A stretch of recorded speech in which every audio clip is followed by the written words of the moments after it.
C'est l'histoire d'une femme qui a eu une rupture d'anévrisme et qui est un petit peu... qui n'a pas de... qui en est sortie indemne, mais qui a ce que les médecins appellent des séquelles invisibles. Donc elle est quand même assez bousculée dans sa vie de tous les jours, elle a perdu le sommeil, elle se mélange un peu dans les mots, elle trouve pas ses mots, elle a perdu toute confiance en elle, elle a du mal à prendre des décisions, et elle est en disponibilité, elle est trop fragile pour travailler, et un jour, elle prend la décision, et c'est déjà un grand pas en avant, parce qu'elle a beaucoup de mal à prendre des décisions, donc elle prend la décision de partir dans la maison où elle va chaque été en vacances, qui est un grand mas au fond des Pyrénées, au bout d'une route de terre. Et en fait, c'est l'endroit où elle n'y est pas retournée depuis sa rupture d'anévrisme, mais c'est un petit peu l'endroit d'avant, quoi. C'est-à-dire là-bas, personne ne sait qu'elle a eu ça, et donc elle se dit, c'est comme si ça n'existait pas. Si je vais là-bas, je le dirai à personne. Donc elle part là-bas, et évidemment, ça s'avère un petit peu plus compliqué que ce qu'elle voulait, puisque quoi, elle est assez vite débordée par les soucis matériels. C'est un très grand mas, avec des tas d'objets, des tas de souvenirs, voilà. Et puis là, elle retrouve quelqu'un qu'elle connaît de l'été, qu'elle connaît sans connaître, qui est une marginale qui vit dans une cabane, qui a son âge, et qui a passé sa vie sur la route, mais elle sait pas trop, connaît pas trop sa vie. Et puis, en fait, le livre, il est traversé par cette seconde voix, qui est la voix de Frida, elle s'appelle, cette dame, cette marginale, et Frida lui raconte sa vie, qui est une vie de quoi, d'errance, de squat, dans des communautés hippies, où elle fait la manche, où elle a des histoires de soucis de clôture avec ses ânes. Et en fait, pour ce personnage, je me suis inspirée de... En fait, dans la foulée de mon dernier livre papier, où j'avais écrit à partir de témoignages de réfugiés, il se trouve que je connais quelqu'un qui ressemble à cette Frida, et un jour je lui ai demandé qu'elle me raconte sa vie, que je connaissais pas très bien, et c'était un moment incroyable, parce qu'elle m'a raconté pendant très longtemps sa vie. Et du coup, après, j'ai eu l'idée, j'ai travaillé un peu comme j'avais fait pour papier, j'ai écrit à partir de ses paroles à elle. Et après, j'ai eu l'idée de l'intégrer dans un roman, qui est donc Une forêt dans la tête, et donc, évidemment, en accord avec elle. Et du coup, j'ai construit un personnage complètement à l'opposé de cette marginale. Donc un personnage citadin, qui est très intégré, qui a un mari, des enfants, un métier, alors que Frida, elle a pas de métier, elle a choisi de vivre comme ça, à l'écart, elle a des vaches, et voilà, je me suis amusée à marier deux contraires et à faire que comment l'une éclaire l'autre. Ce livre, il est un petit peu, pour moi, c'est un petit peu un cousin de La tête en arrière, qui est mon premier roman. D'abord, il est écrit à la deuxième personne du singulier, comme La tête en arrière. Le titre fait un petit peu écho aussi. La tête en arrière, une forêt dans la tête. Parce que je pense que c'est des livres qui se répondent. C'est deux portraits de femmes, c'est deux portraits... La tête en arrière, c'était quelqu'un qui était au chômage, là c'est quelqu'un qui est en disponibilité. C'est deux personnes qui ont un rapport assez compliqué avec le monde extérieur. Sauf que, à l'inverse de La tête en arrière, où c'était quelqu'un qui était seul et qui fantasmait sur quelqu'un qu'elle n'osait pas aborder, là en fait il y a une vraie rencontre avec cette marginale.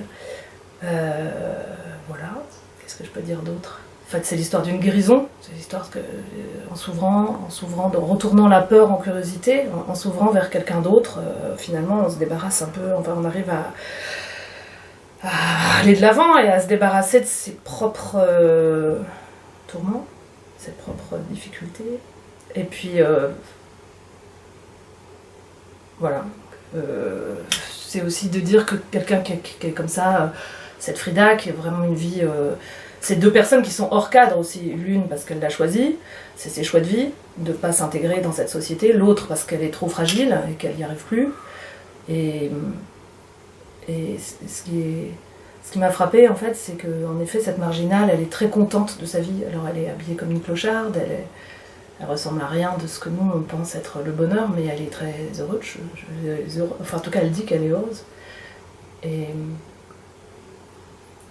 voilà, il y a aussi 2 lieux, c'est-à-dire un très grand mas, plein d'objets, et puis une cabane avec presque rien. Et c'est comment ça se répond. Elle fait des exercices d'orthophonie en fait pour rééduquer sa mémoire immédiate. Donc en effet, elle est un peu obsédée. Bon, c'est un détail, c'est pas tellement développé dans le livre, mais elle est prof et donc c'est quelqu'un qui passe son temps à se faire des exercices de mémoire, des exercices sans arrêt, des exercices. Tout devient exercice dans sa vie.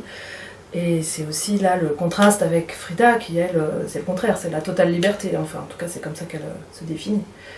Et oui, donc. Elle passe son temps à vouloir rééduquer sa mémoire, et voilà, le livre il est traversé comme ça d'exercices d'orthophonie divers et variés. Et aussi il est traversé par la difficulté de dormir. Elle est tous les matins elle est réveillée vraiment beaucoup trop tôt et elle essaye d'apprivoiser ça. C'est-à-dire aussi qu'elle passe son temps à dialoguer avec elle-même, c'est aussi parce qu'elle comme elle a beaucoup de mal à prendre des décisions, et comme elle est quand même très remuée par toutes sortes de choses, elle est remuée par les tuiles et par la violence de la ville, et par tout la bouscule et la dérange, et donc elle passe son temps à se parler à elle-même. Donc oui, c'est une voix intérieure, et c'est vrai aussi que le portrait de la marginale, Frida, c'est à travers les yeux de cette personne qui a eu cet accident. Donc c'est aussi peut-être que pour elle ça lui fait un bien fou de voir quelqu'un comme ça qui sait profiter de la vie de chaque instant, de regarder un coucher de soleil, voilà, qui fait toujours la même balade, mais chaque fois c'est différent parce que juste elle sait regarder. Alors que le personnage principal, pour l'instant il est un peu incapable de regarder parce qu'il est trop accaparé par ses difficultés à vivre, tout simplement, parce que par ses difficultés à vivre, elle a trop conscience de la fragilité de la vie, et elle a peur de tout, elle trouve pas ses mots, et voilà. Donc c'est pour ça qu'elle fait sans arrêt des exercices, mais je sais pas si c'est la bonne méthode peut-être la meilleure méthode, c'est d'arrêter tout ça et juste de regarder ce qu'il y a autour d'elle. C'est peut-être aussi un livre sur l'écoute, en fait, sur la disponibilité à l'autre, comment on peut...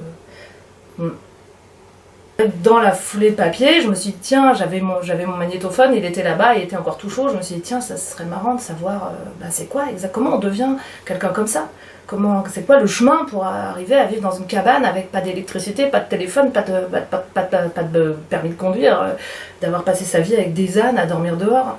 Et du coup, c'était chouette parce qu'en fait, ça lui a vachement plu. Il y a aussi cette façon de parler, parce que c'est le personnage que j'ai rencontré, c'est une Allemande, donc elle a un rapport au langage assez poétique et assez, voilà, une façon de parler un peu amusante. Mais c'est surtout ce qu'elle racontait qui m'a vraiment étonnée, parce qu'elle est très fière de sa vie, très contente, quoi. J'ai une belle vie, quoi. Et c'est vrai, d'une certaine façon, elle a eu une très belle vie. Je veux dire, à 15 ans, elle a décidé qu'elle voulait pas travailler, parce qu'elle a vu son père mourir de trop travailler, et qu'elle était d'un milieu modeste, et qu'elle savait bien qu'elle n'avait pas les moyens de faire des études, et qu'elle a dit, j'ai pas envie de passer ma vie derrière à faire caissière dans un supermarché. Et bon voilà, il se trouve qu'à 60 ans, elle vit dans une cabane, et elle fait... c'est assez admirable, en fait. D'une certaine façon, elle est sortie de ce monde, de l'obligation de travailler, voilà. En fait, voilà, j'ai tricoté deux récits ensemble. Ouais.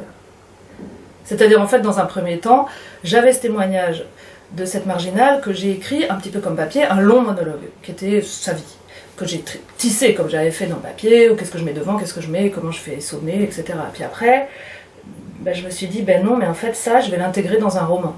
Et du coup, après, j'ai construit l'autre personnage complètement en tension et en opposition, donc une citadine intégrée, comme j'ai déjà dit, mais j'ai essayé de trouver quelqu'un qui soit, pour X raisons, et là c'est la rupture d'anévrisme, vraiment en situation de fragilité, pas de rupture, mais de fragilité par rapport au monde actuel, quoi, voilà, et aussi disponible, et du coup, c'est comment finalement ce personnage... vraiment inspiré de quelqu'un de réel. Après, tout ce qui se passe dans la narration, c'est fictif. Mais je l'ai fait en accord avec elle, mais Enfin, il y a un moment dans le livre où, en effet, la marginale lui raconte sa vie au gré de balades. Et ce passage, c'est issu d'un vrai témoignage que j'ai retravaillé.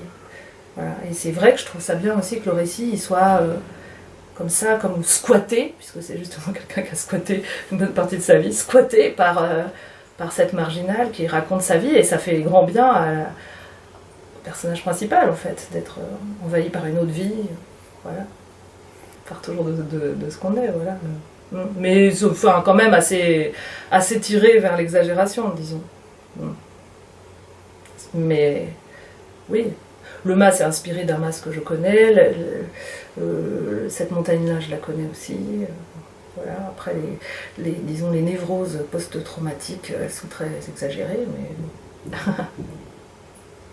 mais c'est vrai que je me suis vraiment intéressée à faire vraiment un écho entre ces deux femmes très différentes, mais en fait qui sont amies et qui s'admirent beaucoup, quoi.